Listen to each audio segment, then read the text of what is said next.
Le spectacle Une fois cinq n'est pas apparu par hasard.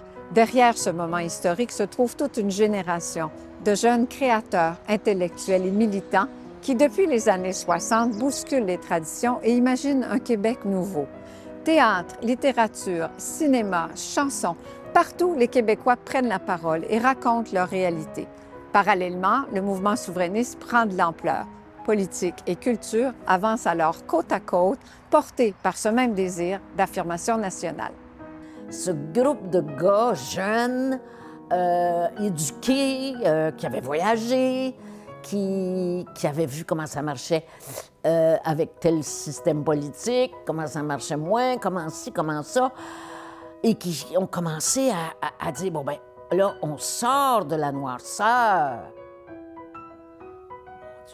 Puis ils n'ont pas été aveuglés par le soleil. Ils nous ont donné envie d'essayer des choses comme l'Hostie de Show, 1968, c'est les années 60.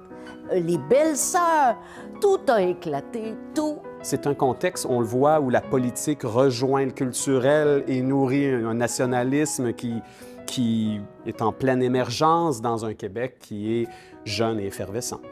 On était tous des ticus. L'industrie comme telle naissait en même temps que nous.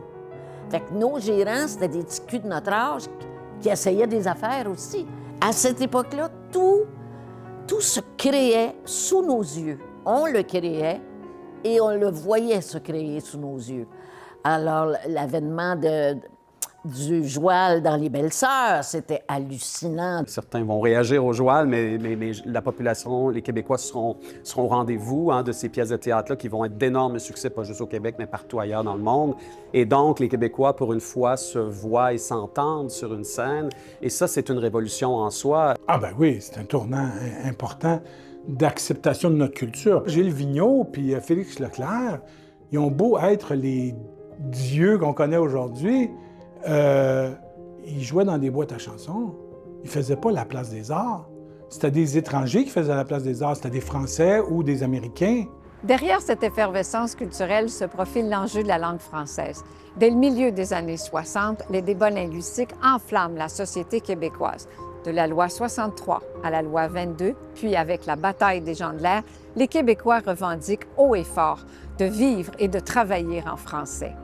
Essentiellement, c'est une association de pilotes et de contrôleurs francophones qui veulent amener le français dans le ciel québécois. Et bien sûr, ils vont rencontrer l'opposition des pilotes et des contrôleurs anglophones du reste du Canada qui, eux, veulent maintenir l'unilinguisme anglais dans le ciel, même le ciel québécois. Ça va donner lieu à toute une bataille. Pendant ce temps, les artistes démontrent qu'il est possible de rêver, de créer et de s'épanouir en français. Rendu à moi, là, ça va de soi, c'est naturel. Il n'y a pas d'autre façon de chanter. Puis avant moi, ben, tu as eu Harmonium, puis tu as eu Beau Dommage. Là, on s'est mis à nommer la ville de Montréal au coin de telle rue, puis telle rue, il se passe quelque chose. Tu sais. Donc, effectivement, c'est le besoin de se reconnaître. C'est ça que les artistes ont véhicule. Mais tout ça, finalement, a fait en sorte que quand moi, je suis arrivé, j'ai pogné ma guitare, j'ai pas pensé, j'ai juste fait qu'est-ce qui venait, qu'est-ce qui était devenu naturel. J'étais québécois, ça allait de soi, et j'avais même pas besoin de le revendiquer. L'élection de 1976 et les deux référendums qui suivront marqueront profondément l'histoire du Québec.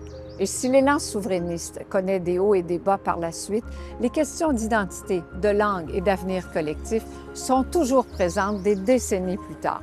En ce moment, il y a toute une génération.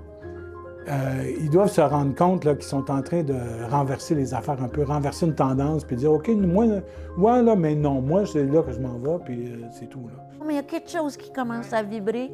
Et puis il ne faut pas penser qu'il faut que ça soit comme la dernière fois. Ça ne sera pas comme la dernière fois. Ça va être autrement. Puis c'est correct. Là, la question nationale est très forte. C'est surprenant, puis en même temps, c'est normal, parce qu'à cet âge-là, tu veux changer le monde.